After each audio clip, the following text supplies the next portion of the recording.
Hello dear students, करते हैं screw gauge का नेक्स्ट क्वेश्चन कह रहा है a screw gauge having 100 equal divisions and a pitch of length 1 mm is use to measure diameter of a wire of length 5.6 centimetre.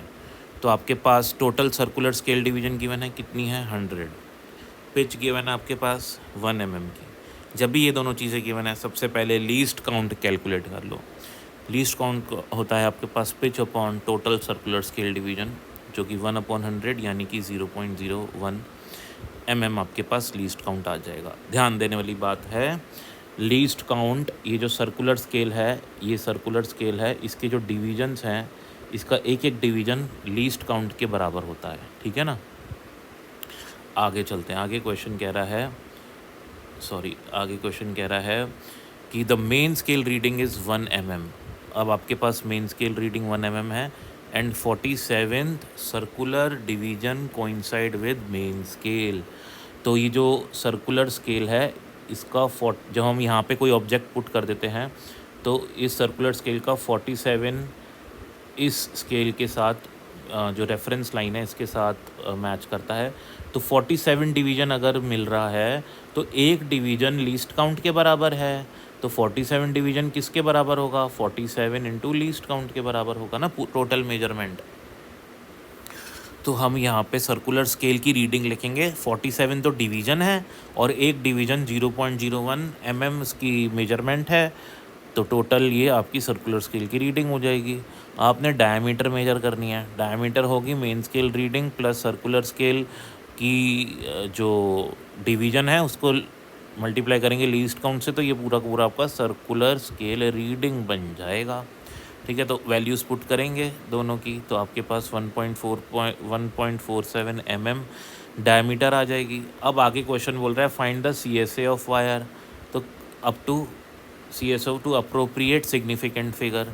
तो CSA wire, क्योंकि wire cylindrical है तो cylindrical wire का CSA हो जाएगा 2πRL, है ना। R की जगह आ जाएगा डायमीटर अपॉन 2। तो यहाँ से हमारे पास 2 से 2 कैंसिल हो जाएगा तो πDL आ जाएगा। पाई हो गया 22/7 और D डायमीटर 1.47 अभी निकाली है अपन ने, राइट। और लेंथ अपन को यहाँ पे क्वेश्चन में गिवन है 5.6 सेंटीमीटर यानी कि 56 mm हो जाएगा ये। और ये जो पूरा मल्टीप्लाई करेंगे mm² में हमारे पास आंसर आएगा।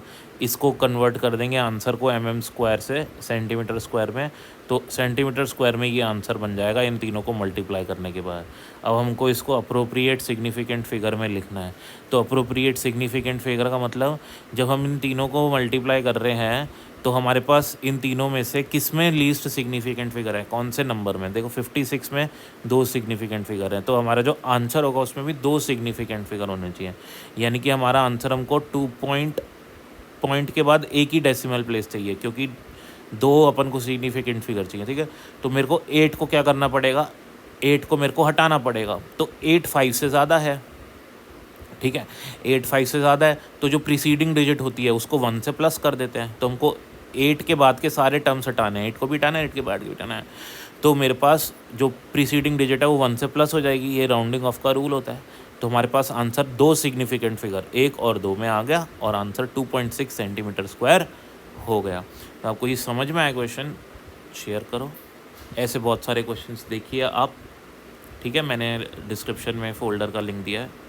Keep watching Simran sir for more videos. Good bye.